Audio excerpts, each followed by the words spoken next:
manifeste du Conseil pour Haïti et son peuple et sa bonne disposition à aider le gouvernement dans la recherche d'une solution durable aux problèmes multiples et complexes auxquels le pays est confronté.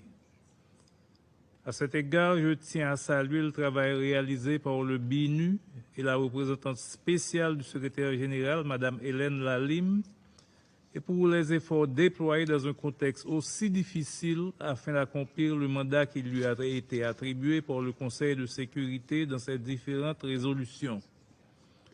Je voudrais aussi remercier les différents intervenants pour leurs remarques judicieuses. Nous en avons pris note. Madame la Présidente, point n'est besoin de souligner l'importance de cette réunion qui arrive à point nommé.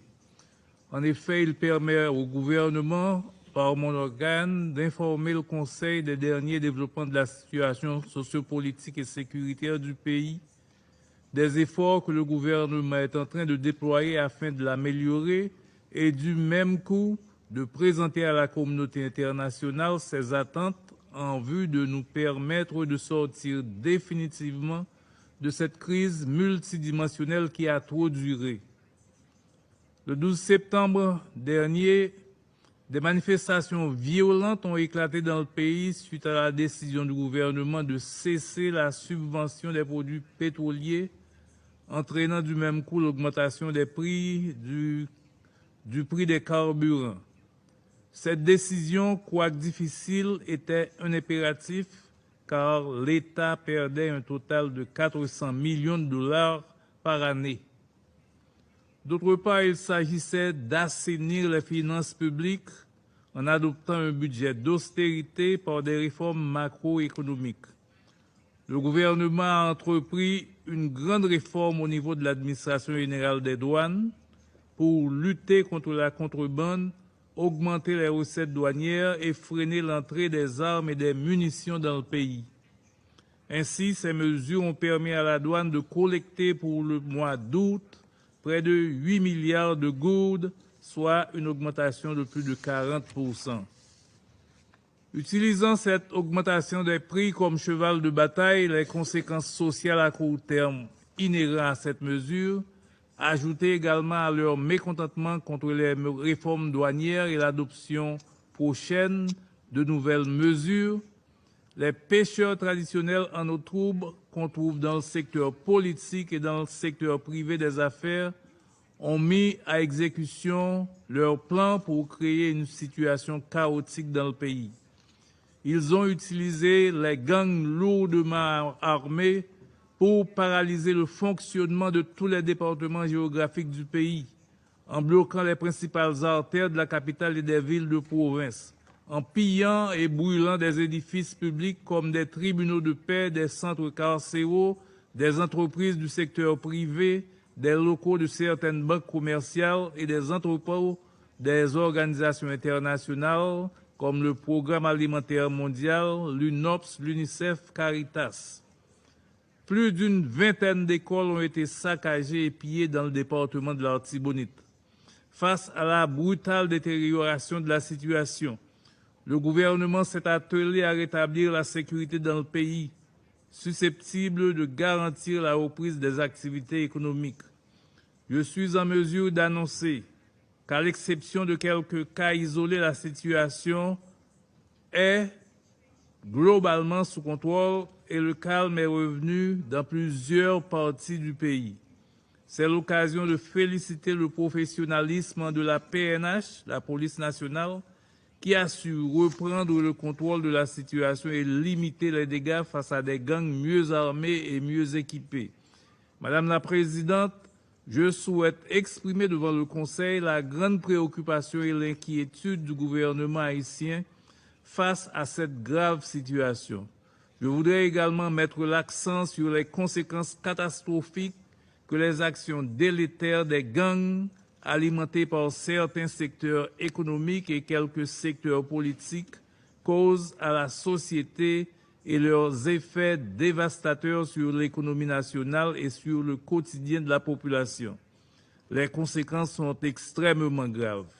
Les manifestations violentes et destructives ainsi que les difficultés rencontrées dans la livraison et l'approvisionnement du pays en carburant à cause du blocage des routes imposé par les gangs armés au niveau du terminal pétrolier de Vareux complique davantage la situation économique déjà précaire du pays.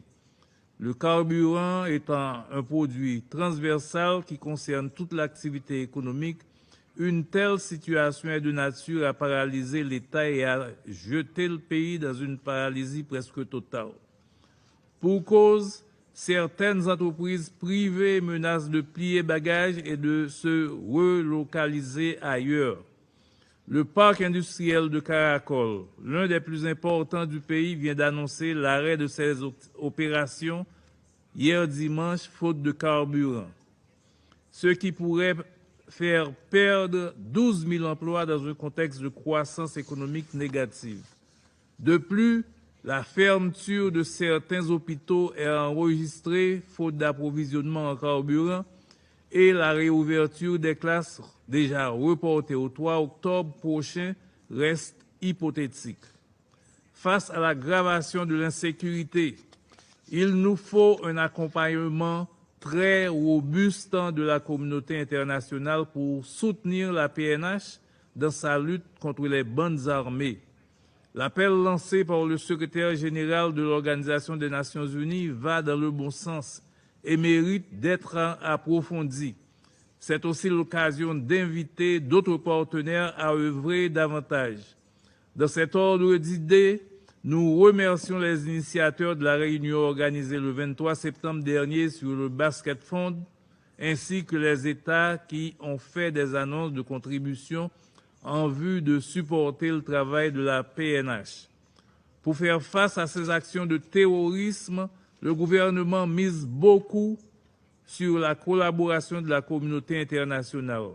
Il nous faut barrer la route à ces fauteurs de troubles, ces promoteurs de la violence qui profitent de l'instabilité chronique d'Haïti pour s'enrichir dans la contrebande, le trafic de la drogue, des armes et des munitions. Dans ce contexte, les auteurs directs et intellectuels des actes criminels et terroristes, notamment ceux perpétrés ces derniers jours, seront réprimés avec la dernière rigueur par la PNH et déférés par devant la justice haïtienne.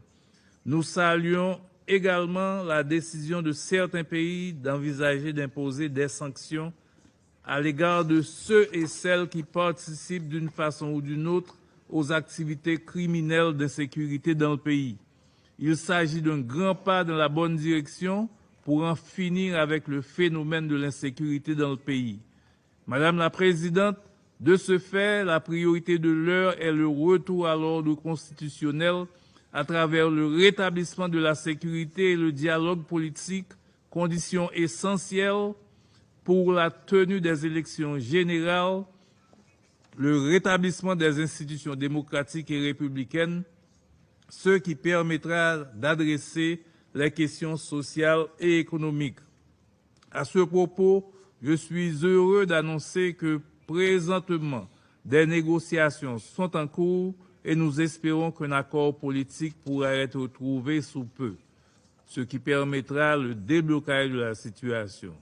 Le Premier ministre n'a jamais ménagé ses efforts et est toujours resté ouvert pour poursuivre le dialogue, seul moyen de résoudre la crise politique. Je vous remercie.